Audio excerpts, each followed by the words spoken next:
Good morning students. आज तो capillary rise पढ़ने वाले हैं हम लोग कि ये किसी ट्यूब को, पतले से ट्यूब को, ट्यूब भी नहीं किसी भी दूसरे ऑब्जेक्ट को भी अगर आप पानी में ऐसे इंसर्ट करते हैं तो उसमें पानी ऊपर चढ़ने लगता है, ऊपर चढ़ाई करने लगता है पानी। ऐसा क्यों होता है? ऊपर क्यों चढ़ाई करता है पानी जबकि अर्थ तो उसको mg नीचे फोर्स लगाती है? तो आखिर अगेंस्ट ग्रेविटी ये कैसे ऊपर जाने लगता है?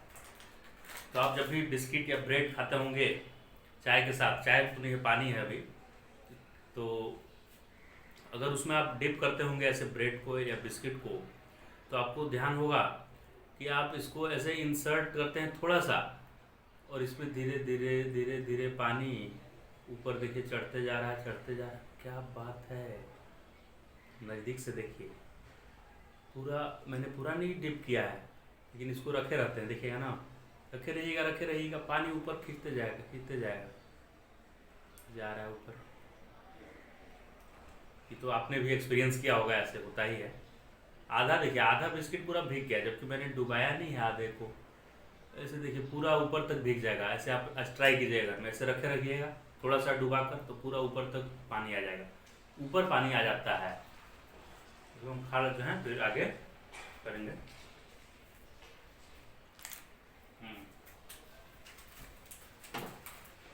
अब तो ये क्यों राइज किया, ऐसे बिस्किट में ऊपर क्यों पानी गया, या किसी स्ट्रॉ को ऐसे डालेंगे ऐसे पानी में तो इसके ऊपर पानी क्यों राइज कर जाता है ऊपर? तो उसका कारण होता है सरफेस टेंशन। यानी कि ये जो ग्लास है ना साइड वाला, इसका मॉलिक्यूल वाटर के मॉलिक्यूल को ऊपर खींचता है, ऊपर की तरफ फोर्स लगाता है।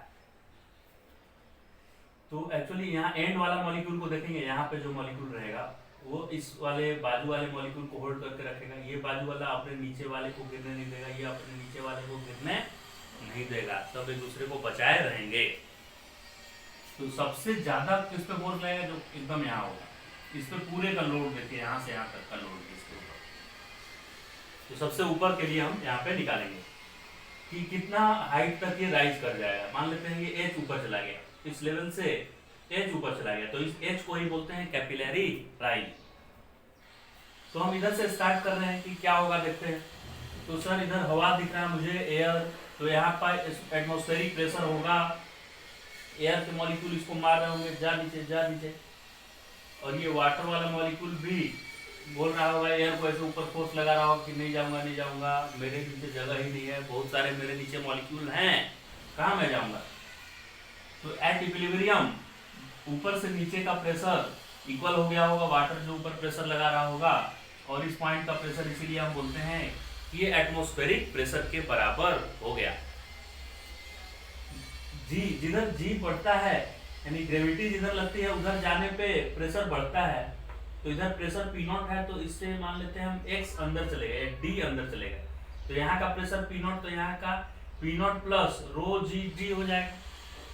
और हॉरिजॉन्टल जाने में कोई चेंज नहीं होता है, तो हॉरिजॉन्टल जाने में कोई चेंज नहीं हुआ। फिर ऊपर चलिए, फिर ऊपर गया तो फिर प्रेशर कम होगा इस बार, तो यहाँ पी नॉट में जितना बढ़ा था रोजी डी उतना ही कम हो जाएगा ऊपर जाने पे रोजी डी, यानी फिर से यहाँ का पी नॉट आ जाएगा, यहाँ का प्रेशर फिर से क्या हो गया, पी नॉट हो गया।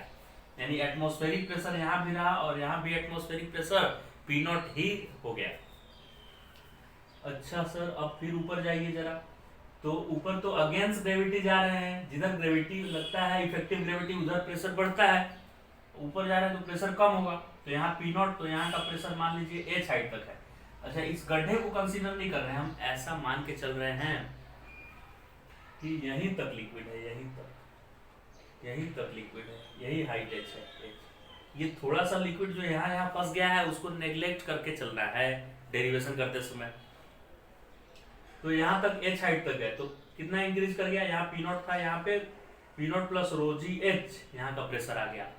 अब जैसे ही जंप करके इधर आएंगे, इधर देखिए ऐसे कर्व है, और पिछले वीडियो में मैंने पढ़ाया था कि इधर कर्व होता है ना, कर्व का जिधर रेडियस होता है, कर्वेचर का रेडियस, ऐसे देखिए इधर कर्वेचर है ऐसे गड्ढा जैसा है, तो कर्वेचर का इधर जिधर रेडियस होता है ये उस साइड में प्रेशर ज्यादा होता है, इधर की तरफ क्या होता है, प्रेशर ज्यादा, एक्सेस प्रेशर। कितना एक्सेस प्रेशर होता है, 2s/r। अगर सिंगल लेयर वाला है तो 2s/r, और दो दो लेयर होता है तो 4s/r होता है। तो यहाँ तो पानी पानी पानी और बाहर गए तो हवा, तो एक ही लेयर बन रहा है पानी और हवा के बीच, सरफेस पे एक ही मॉलिक्यूल आ रहा है, एक जैसे मॉलिक्यूल, तो यहाँ पे एक ही बार 2s/r लिखेंगे। ठीक है सर, समझ गए। यहाँ का प्रेशर P0, यहाँ का प्रेशर -ρgh, फिर इससे जंप करके इधर गए तो गड्ढे में प्रेशर 2s/r ज्यादा हो जाएगा, और ऐसा करते ही बाहर फिर से हम निकल गए, क्योंकि इधर भी हवा ही है, हवा हूँ हवा में बसंती हवा हूँ, इधर भी हवा ही है, खुला हुआ है। बैरोमीटर जैसा नहीं है कि यहाँ ऐसे क्लोज है और यहाँ वैक्यूम क्रिएट हुए, यहाँ भी हवा के कांटेक्ट में खुला है, इधर से भी खुला ही है पाइप। तो जैसे ही अंदर गया हमको मिल गया एटमॉस्फेयर, तो इधर का प्रेशर कितना आ गया P0, मतलब यहाँ से मैं चालू किया और वापस यहाँ निकल गया हवा में, तो फिर से P0 हो गया। P0 ने P0 को मार दिया, क्योंकि ये प्लस है ना, उधर जाके माइनस होगा, और ये प्लस P0 था तो कैंसिल हो गया, और ये ρgh माइनस है तो इसको राइट साइड में ले आया, प्लस ρgh हो गया, तो H इक्वल टू ये ρg डिवाइड हो जा 2s, और ये बोला कि मैं इधर जाऊंगा, इधर मन नहीं लग रहा है मेरा, चल भाई जाऊंगा, ρgr 2s/ρgr h। अभी ये r अलग है और स्मॉल r अलग है, ये क्या डिफरेंस है दोनों में? तो जब 2s/r फॉर्मूला लिखते हैं तो 2s/r में ये r किसका होता है? कर्वेचर का r होता है, ये कर्व कितना है उसका रेडियस, यदि इसको कंप्लीट करेंगे इमेजिनरी सर्कल जैसा, तो उसका जो रेडियस आएगा, उस रेडियस को ही, इस रेडियस को ही बोलते हैं रेडियस ऑफ दिस कर्वेचर, और इसको मेनिस्कस बोलते हैं। ये जो शेप बना है ऐसा, इसको क्या बोलते हैं? मेनिस्कस। तो मेनिस्कस का रेडियस लेना है, ट्यूब का रेडियस नहीं लेना है। ट्यूब का रेडियस तो ऐसे देखिए, इतना ही दूर में सर्कल कंप्लीट हो गया, तो ये छोटू सा आर, इतना सा आर हो गया, जबकि ये जरूरी थोड़ा है कि हेमीस्फीयर बनेगा, ये हेमीस्फीयर नहीं बन सकता है, ऐसे थोड़ा कर्व हो सकता है, पूरा जरूर थोड़ा बेंड कर जाएगा। तो थोड़ा कर्व ऐसे हुआ तो उसको कंप्लीट करने में बड़ा रेडियस मिल जाएगा, तो बड़ा रेडियस है radius of curvature, radius of meniscus, और छोटा आर है रेडियस ऑफ ट्यूब, स्ट्रॉ जो डुबाए थे उसका। तो ये 2s/r सरफेस टेंशन की वजह से एक्सेस प्रेशर 2s/r में r क्या लेते हैं, जो ये मेनिस्कस का रेडियस आता है वो है यार, समझ गए। अगर क्वेश्चन में r नहीं दिया हुआ है, ट्यूब का खाली रेडियस दिया है, तो क्या करेंगे? तो इस r को स्मॉल r में एक्सप्रेस करना देखिए सीख रहे हैं हम। ये तो यहाँ से यहाँ तक ये कैपिटल r है बराबर, और ये स्मॉल r है, तो सरफेस टेंशन फोर्स किधर लगता है? सरफेस के अलोंग। तो ऐसा सरफेस है ना, देखिए ऐसा मेनिस्कस बना है, तो सरफेस के अलोंग मतलब ऐसे टेंजेंट एक ड्रॉ कर दिया ऐसे सरफेस के अलोंग, इस पॉइंट पे टेंजेंट। तो टेंजेंट जो ये एंगल ऑफ कांटेक्ट बोलते हैं, थीटा को क्या बोलते हैं? एंगल ऑफ कांटेक्ट, ये एंगल, और ग्लास वाटर के साथ जो एंगल बनाया है वो, और एयर वाटर के साथ जो एंगल ये टेंजेंट है, इन दोनों टेंजेंट के बीच के एंगल को ही क्या बोलते हैं? कौन सा angle? Angle of contact. Angle of contact हो गया। ये थीटा तो ये भी थीटा, क्योंकि वर्टिकली अपोजिट एंगल है, ये देखिए एंगल, ये थीटा तो ये भी थीटा, तो ये वाला 90 माइनस थीटा, क्योंकि ये टेंजेंट है और ये रेडियस है, टेंजेंट और रेडियस 90 डिग्री पे होता है, तो ये थीटा तो ये 90 माइनस थीटा हो गया सर, तो ये थीटा हो गया, क्योंकि हॉरिजॉन्टल ये वर्टिकल है, ये थीटा हो गया। cos थीटा होता है बेस अपॉन हाइपोटेनियस, बेस है स्मॉल r, हाइपोटेनियस है capital R, cos theta equal to small r by capital R। तो इससे r की वैल्यू हम लिख सकते हैं कैपिटल R की small r by cos theta, तो कैपिटल R के जगह पर लिख दीजिए स्मॉल r, और cos थीटा नीचे था उसको ऊपर लेके चले गए, तो हाइट कितना राइज हुआ, इसमें कितना ऊपर उठा, तो 2s cos theta by rho g r. Rho इस पानी की डेंसिटी है, r इस ट्यूब का जो ट्यूब इंसर्ट किए उसका रेडियस है, और cos थीटा यहाँ पे एंगल ऑफ कांटेक्ट है, cos थीटा में थीटा एंगल ऑफ कांटेक्ट है, और s लिक्विड का सरफेस टेंशन है। समझ में आया एक डेरिवेशन? मतलब बिस्किट में कितने हाइट तक पानी उठेगा, उस बिस्किट में जो पतला पतला स्ट्रॉ जैसा है ट्यूब, पतला पतला अंदर कितना हाइट तक उठेगा, वो डिपेंड करेगा इन सब फैक्टर्स पे। मजा आया? अब देखिए आगे, इसका दूसरा मेथड भी एक है। किसी को लगेगा कि सर एक और मेथड बताइए। दूसरा मेथड ये है, किसी को न्यूटन लॉ में ज्यादा मजा आता है, न्यूटन लॉ पढ़ने में, ये सरफेस टेंशन ये सब नहीं किसी को पसंद है मान लीजिए, तो उसके लिए न्यूटन लॉ से कैसे होगा? तो मान लेते हैं कि यहाँ से h हाइट तक पानी ऊपर उठ गया है, ठीक है भाई, एच हाइट तक पानी उठ गया। तो अभी हम अगर देखें तो यहाँ का प्रेशर पी नॉट है, तो नीचे आए तो पी नॉट से कम नीचे होके और रो जी डी कम हो गया, डी डेप्थ बढ़ गया, रो जी डी अंदर जाने में बढ़ेगा ग्रेविटी की तरफ और ग्रेविटी के अगेंस्ट घटेगा, हॉरिजॉन्टल जाने पे सेम रहा, फिर से ऊपर गया तो फिर से बढ़ गया, तो रो जी डी मतलब इधर जाने पे घटा इधर जाने पे बढ़ा, तो ये दोनों क्या हो जाएगा, कैंसिल। तो यहाँ का वापस प्रेशर क्या मिल गया मुझे, पी नॉट। तो यहाँ एटमॉस्फेरिक प्रेशर, तो यहाँ भी क्या हो गया, एटमॉस्फेरिक प्रेशर, यहाँ एटमॉस्फेरिक प्रेशर हो गया। अब इसके ऊपर जाएंगे तो कम होगा, तो इसके ऊपर जाने पे कम होता है, ठीक है भाई कम होता है, देखते हैं कितना कम हो रहा है। तो एच हाइट है, तो यहाँ पे गए तो यहाँ का प्रेशर पी नॉट था ना, तो यहाँ का प्रेशर पता है क्या हो जाएगा, पी नॉट और माइनस रो जी, और ये एच हाइट है तो एच, इतना हो गया यहाँ का प्रेशर, राइट। अब इसके बाहर गए तो वो एटमॉस्फेरिक प्रेशर हो जाना है। ऐसे कर्वेचर है तो कर्वेचर के अंदर जाने पे प्रेशर ज्यादा होता है, तो वो मेथड तो पहले कर ही लिए हैं। और इधर हम लोग पता है कि पी एटीएम आने वाला है, और यहाँ भी क्या है, पी एटीएम आ गया है, यहाँ भी पी एटीएम, यहाँ भी पी एटीएम। अच्छा, यानी ये जितना ऊपर की तरफ लगाएगा फोर्स, यहाँ वाला एटमॉस्फेरिक प्रेशर बाहर वाला भी अंदर उतना ही लगाएगा। तो यानी एटमॉस्फेरिक प्रेशर की वजह से तो ये पानी हवा में लटका हुआ नहीं है, पाइप में लटका हुआ नहीं है। तो इतने पानी को कौन यहाँ लटका कर रखा है, ये ग्रेविटी से नीचे क्यों नहीं गिर जा रहा है mg से, क्योंकि इसमें तो mg लग रहा है नीचे, mg।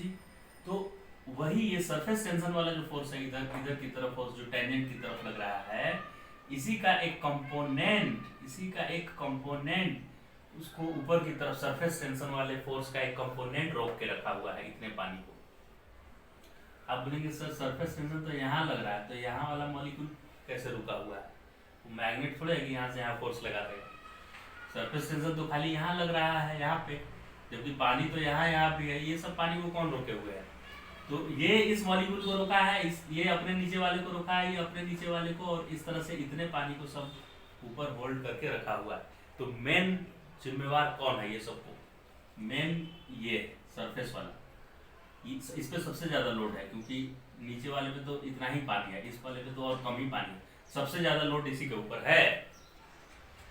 तो mg कितना है सर, इतने दूर का mg बताइए। तो mg में g मैं लिख दिया, और मास होता है वॉल्यूम इनटू डेंसिटी रो, और volume pi r square cross section, और h हाइट।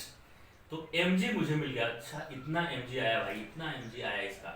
तो सरफेस टेंशन कितना है सर, ऐसे टेढ़ा देखिए लग रहा है सरफेस टेंशन, ऐसे टेढ़ा एस लग रहा है सरफेस टेंशन बराबर। तो इसका दो कंपोनेंट होगा, इस सरफेस टेंशन वाले फोर्स का एक कंपोनेंट इधर जाएगा और एक ऊपर जाएगा, तो मुझे सिर्फ ये लेना है। तो ये थीटा एंगल अगर है तो इधर एस है, तो ये एस कॉस थीटा, और ये कितना सरकमफेरेंस बनाया है, तो 2 पाई आर।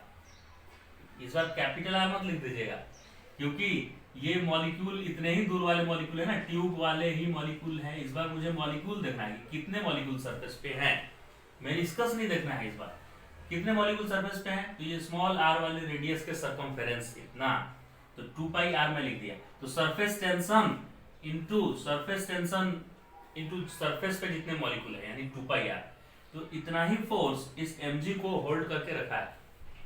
mg को मैं यहाँ लिख दिया, आर स्क्वायर से आर कैंसिल हो गया, पाई से पाई कैंसिल हो गया, तो h इक्वल टू ये आर जी नीचे आ जाएगा, आर जी नीचे आ गया, रो भी नीचे आ गया, ऊपर रहा 2s cos theta by rho g r. ये तो सेम ही आ गया है क्या, देखिए यहाँ सेम आया, 2s cos theta by rho g r, 2s cos theta by rho g r. Height same आया कि नहीं, इसका मतलब आप दोनों मेथड से किसी मेथड में करेंगे आंसर तो सेम आना चाहिए, जितना पानी को ऊपर उठना होगा उतना ही पानी ऊपर उठेगा। आपके न्यूमेरिकल सॉल्व करने के मेथड से थोड़े पानी डिसाइड करेगा कि मैं ज्यादा उठूं कि कम उठूं, तो दोनों मेथड से पानी उतना ही हाइट तक राइज कर जाएगा। तो इसी को क्या बोलते हैं हम लोग, कैपिलरी राइज। कहानी को आगे बढ़ाते हैं हम लोग और एक न्यूमेरिकल करते हैं इस पे बेस्ट। अभी इधर पतला टाइप, इधर मोटा पाइप है, इधर पतला ट्यूब है, उधर मोटा ट्यूब है, प्योर वाटर है बोल रहा है। प्योर वाटर में थीटा क्या होता है, 0 degree, theta angle of contact होता है, मतलब ऐसा प्योर वाटर में होता है। देखिए प्योर वाटर ऐसे, तो उसमें ये क्या है, कंटेनर है और प्योर वाटर भरेंगे ना तो ऐसे नहीं रहेगा, ऐसे रहेगा तो एंगल ऑफ कॉन्टैक्ट 90 डिग्री हो जाएगा भाई, 90 डिग्री। प्योर वाटर में वाटर ऐसे नहीं रहता है, ऐसे रहता है वाटर, पूरा ऐसे गड्ढा बना देता है ऐसे, मतलब यहाँ 0 डिग्री एंगल होता है, ये वाला एंगल टेंड्स टू क्या हो जाता है 0, पूरा ऐसे रहता है, ऐसे प्योर वाटर भरेंगे तो। ये सारे बहुत सारे बुक पे दिया हुआ है ऐसा कि प्योर वाटर ऐसा हो जाएगा, ऐसा सीधा हो जाएगा, सीधा नहीं होता है, ऐसे होता है पूरा, ये एंगल 0 डिग्री हो जाता है। तो प्योर वाटर में एंगल ऑफ कांटेक्ट कितना लेना है 0 डिग्री, 90 डिग्री नहीं, याद रखिएगा। प्योर वाटर के लिए ऐसा डायग्राम बहुत जगह मिल जाएगा, आप सर्च करेंगे तो। लेकिन प्योर वाटर के लिए डायग्राम कैसा होता है, ये पूरा चिपका हुआ रहता है सरफेस से, ये 0 डिग्री बनता है, ठीक है।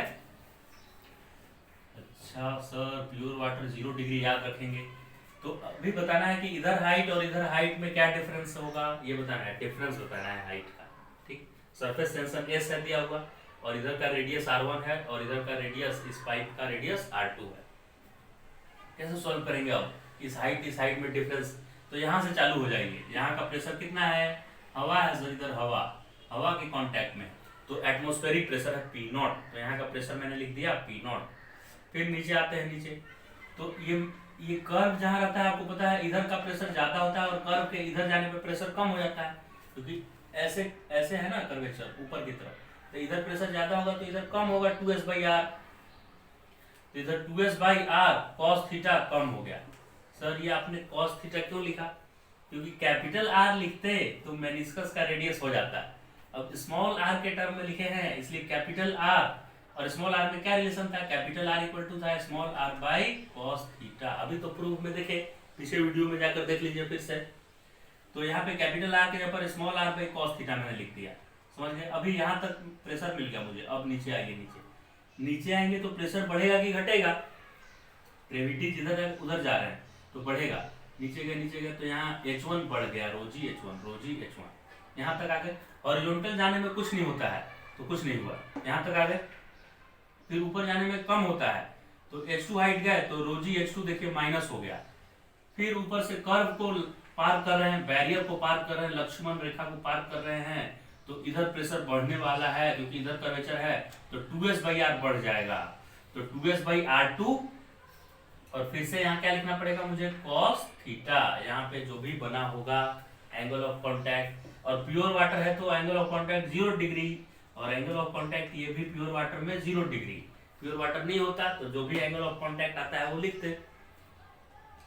यहाँ आते ही फिर से मुझे हवा मिल गया, एटमॉस्फेयर मिल गया, तो फिर से P0 लिख दिया मैंने। इतना करते ही मैं कहाँ पहुंच गया, यहाँ, और यहाँ तो खुला था, खुला एकदम था इधर, तो P0 हो गया। खुला जो जगह रहता है जहाँ एयर रहता है वहाँ का प्रेशर P0 होता है, P0 से P0 कैंसिल, थीटा की वैल्यू 0, तो cos थीटा 1, तो यह है -2s/r1, इसको +2s/r2, और इन दोनों को उधर ले जाते हैं तो रोजी कॉमन आएगा और ये H1 माइनस हो जाएगा और H2 उधर जाके प्लस, तो प्लस H2 माइनस H1। फिर इन दोनों में कुछ कॉमन है क्या, 2s/r 1/r1 1/r2, ऐसा हम किए हैं। ये रो जी को इधर डिवाइड कर देते हैं तो 1/ρg हो गया और इसको छाप दिए 2s/r2 minus 2s/r1, H2 minus H1। आप आगे भी इसमें 2s कॉमन ले सकते हैं, तो ये आ जाएगा, इधर 2s कॉमन ले लीजिए, इसमें से भी और इसमें से भी, तो ये भी 1 ये भी 1 और यहाँ आ जाएगा 2s, तो 2s/ρg 1/r2 माइनस 1/r1 ही दोनों तरफ हाइट में डिफरेंस के बराबर है। समझ गए बात। अभी ये क्या है देखिए, अगर एक कंटेनर में, इस कंटेनर में अगर मर्क्यूरी भरा हुआ है, पानी नहीं है तो पानी उधर खेल रहे थे हम, मर्क्यूरी भरा हुआ है, तो मर्क्यूरी में क्या होता है ना, इसका आपस का ही फोर्स बहुत ज्यादा रहता है, उसका कोहेसिव भी ज्यादा रहता है, एडहेसिव होता ही नहीं, तो ग्लास उसको ऊपर नहीं चढ़ा पाता है, तो ये और अंदर गिर जाता है ऐसे अंदर, और उसका ऐसा मेनिस्कस बनता है ऐसा। तो ये कितना अंदर बनता है, ये हाइट निकालना है, यानी डेप्थ निकालना है मुझे, उसको एक से मैंने इंडिकेट किया है। तो यहाँ का प्रेशर होता है P0, फिर इसके अंदर जाते हैं तो H गहराई में हम गए, यहाँ देखिए H अंदर गए तो क्या प्लस ρg H हो गया, P0 से और ρg H बढ़ गया, प्लस ρg H। फिर इसके बाद और नीचे D डिस्टेंस, और ये मान लीजिए नीचे पाइप यहाँ तक, पाइप है यहाँ तक, तो और रो जी डी नीचे, रो जी डी यहाँ आगे फिर हॉरिजॉन्टल गए तो कोई फर्क नहीं पड़ेगा, हॉरिजॉन्टल जाने से फिर ऊपर उठेंगे तो minus rho G D, D ऊपर उठे तो माइनस रो जी डी। फिर यहाँ एक कर्वेचर मुझे मिला ऐसे, तो कर्वेचर को क्रॉस करेंगे, लक्ष्मण रेखा को क्रॉस करेंगे तो इधर क्या प्रेशर कम होगा, जिधर ऐसे कर्व होता है उधर प्रेशर ज्यादा होता है। तो इधर से इधर जंप किए तो माइनस हो जाएगा 2s by capital R meniscus का रेडियस है। अगर ट्यूब का रेडियस लिखते तो स्मॉल आर यहाँ लिखते और यहाँ कॉस थीटा लिख देते। वीडियो के पीछे जाके देख लीजिए क्या हुआ है। 2s बाई आर मेनिस्कस का रेडियस है, ध्यान रखिएगा, ट्यूब का रेडियस नहीं है।